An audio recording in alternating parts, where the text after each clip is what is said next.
Good day, children. Hope you all are doing good. Today we are going to begin with a new lesson number 3. That is the animals and their young ones. I'm sure all must be very eager to learn about the animals and their young ones. I too am eager too. Okay, let's all go, you can say, on board together to have a lovely session on this. Okay. Now let's see what does the warm-up section have to tell us. Read the clues and write the names of the baby animals in the crossword. Now this is something very interesting. Across means horizontal. Down means vertical. Okay. Now we are going to go across first. Young one of a hen. On number 2, we have the young one of a hen. What is the young one of a hen, children? Chick. C-H-I-C-K.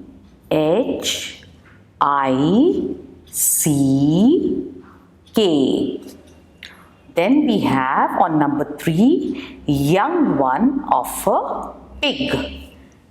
P-I-G-L-E-T.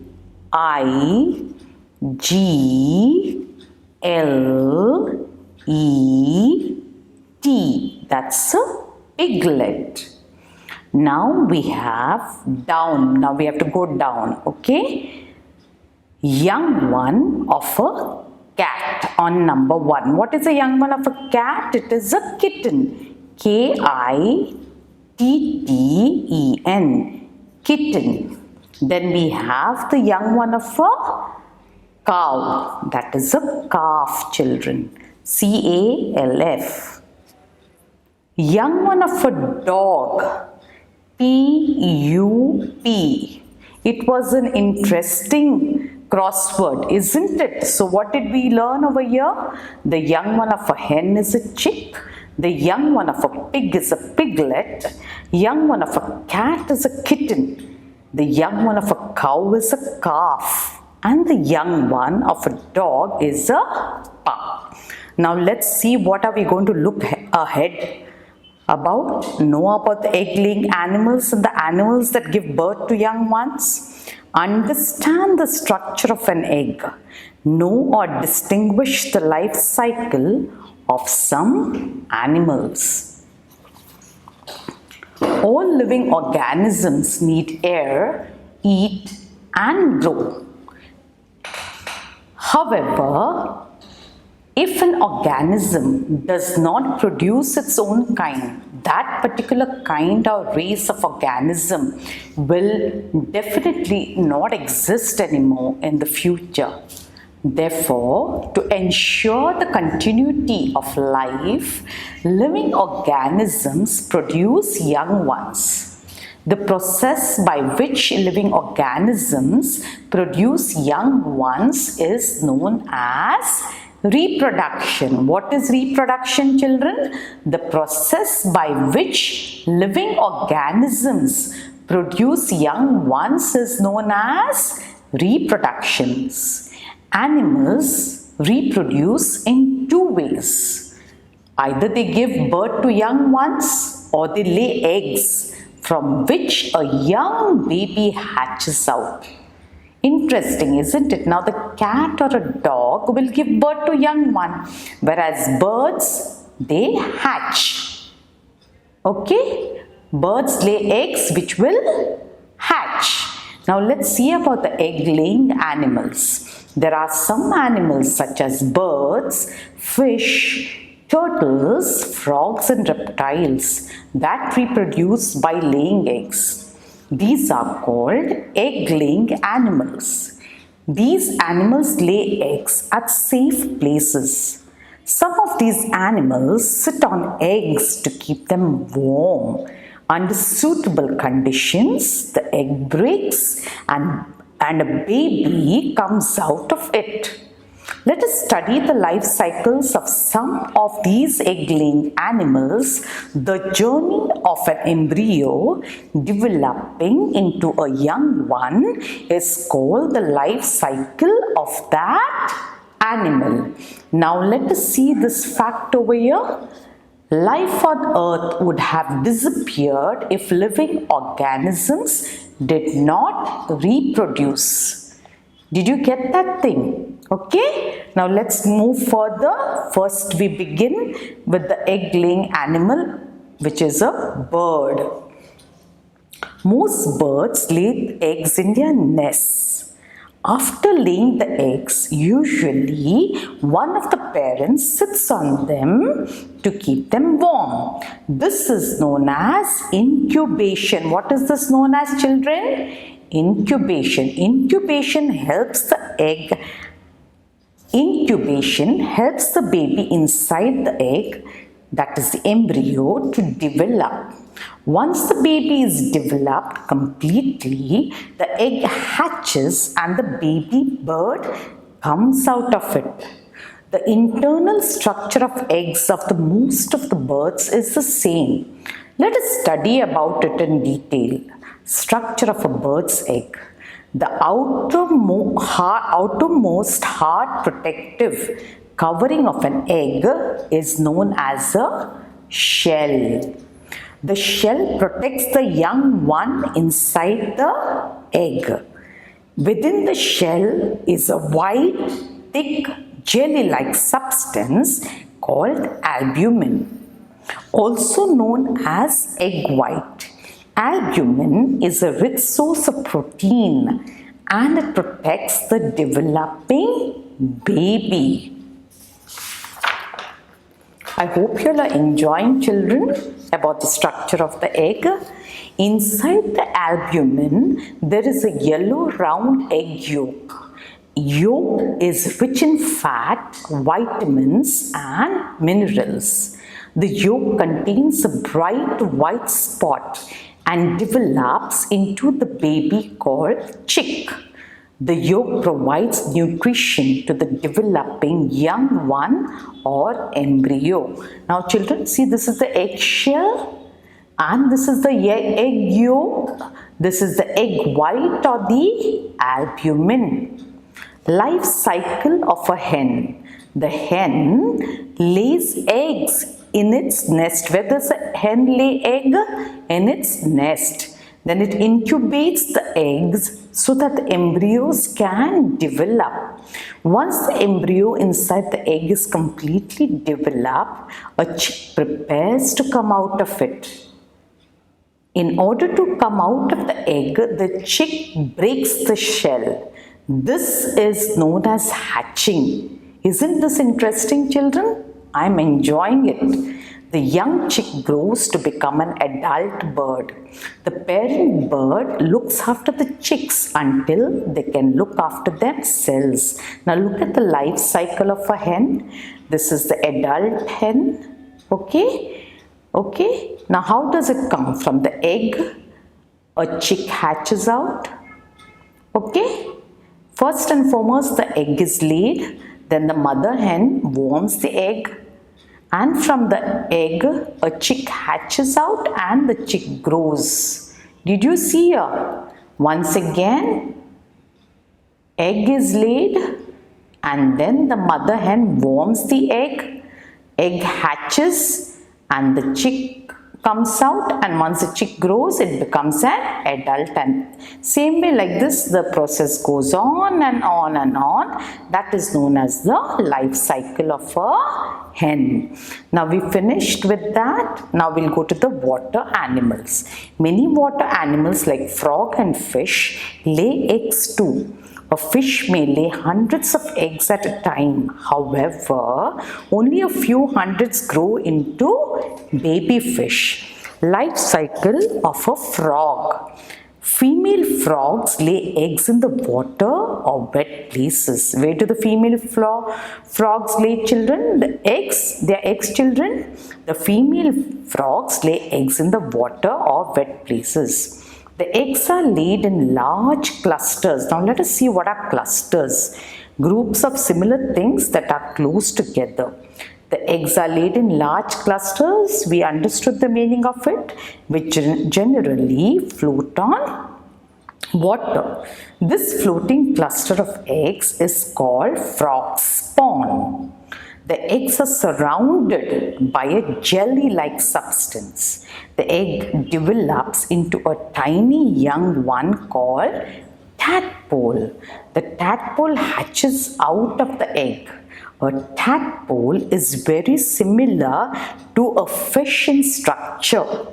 It has a tail to swim and it breathes through gills.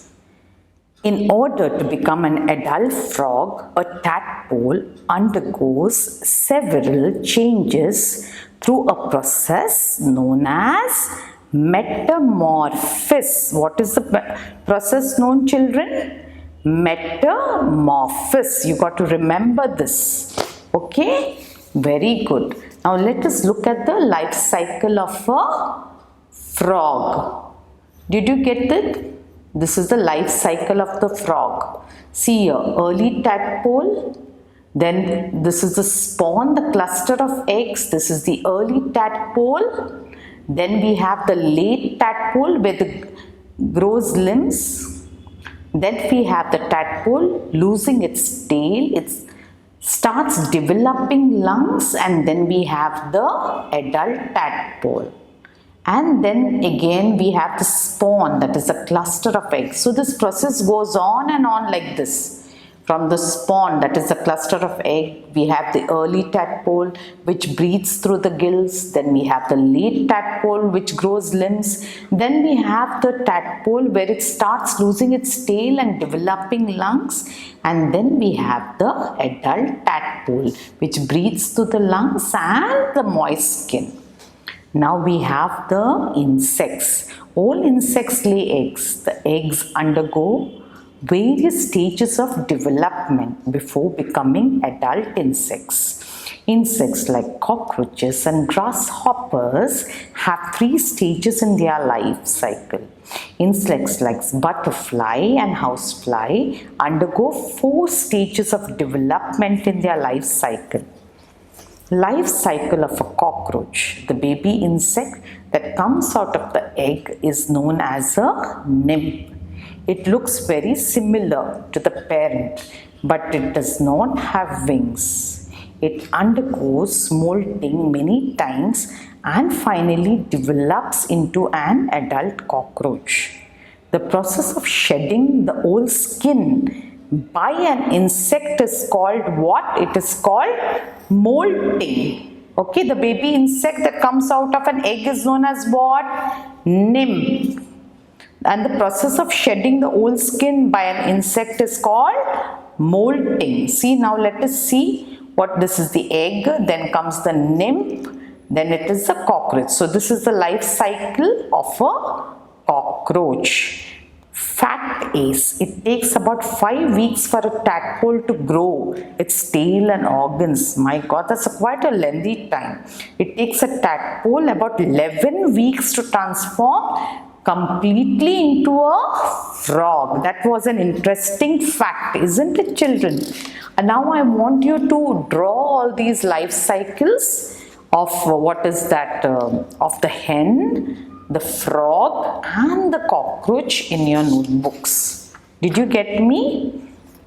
Now further on, we have the life cycle of a butterfly. A butterfly lays eggs on the under surface of a leaf. The egg hatches into larva known as caterpillar. The caterpillar is very similar to a worm and it feeds and grows on leaves. The caterpillar makes a protective covering around itself by shedding its skin.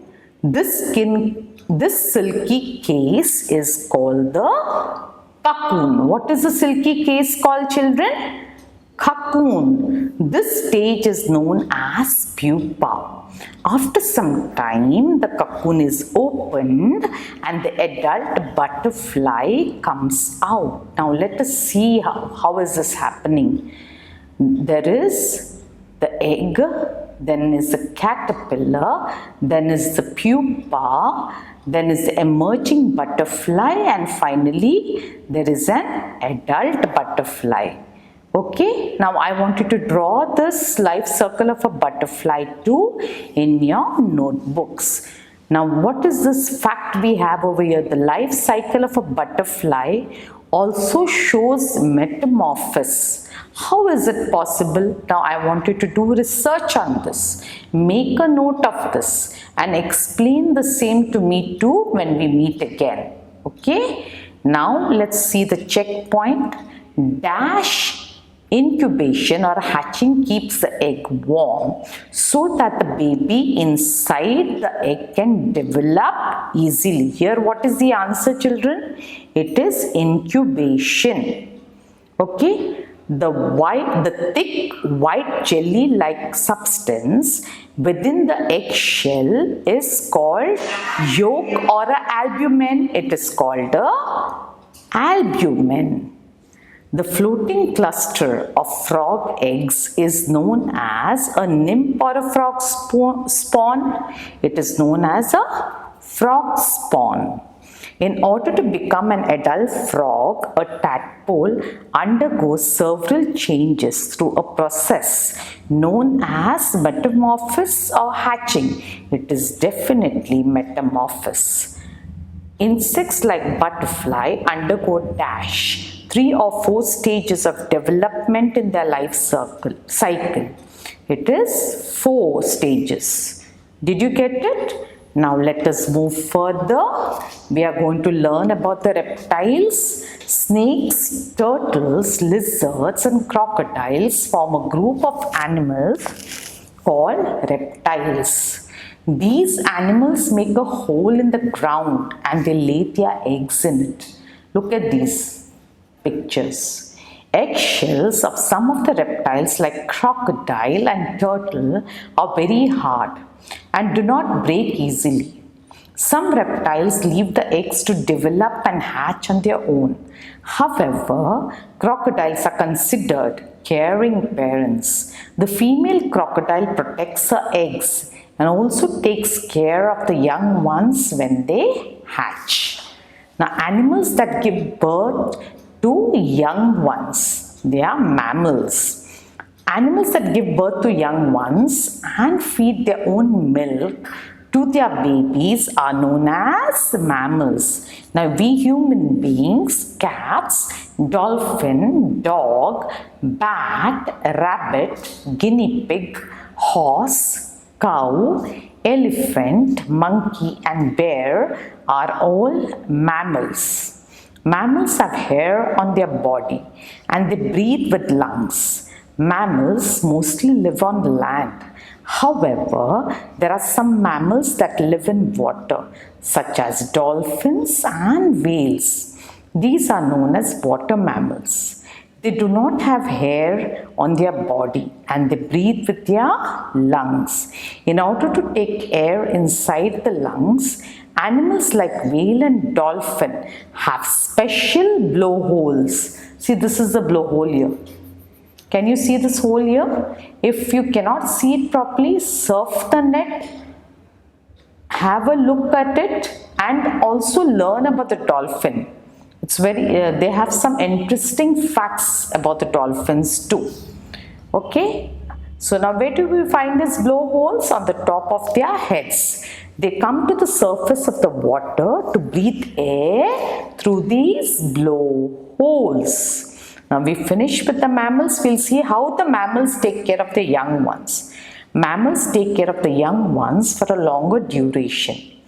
They give birth to young ones, feed them and provide them with the warmth of their bodies.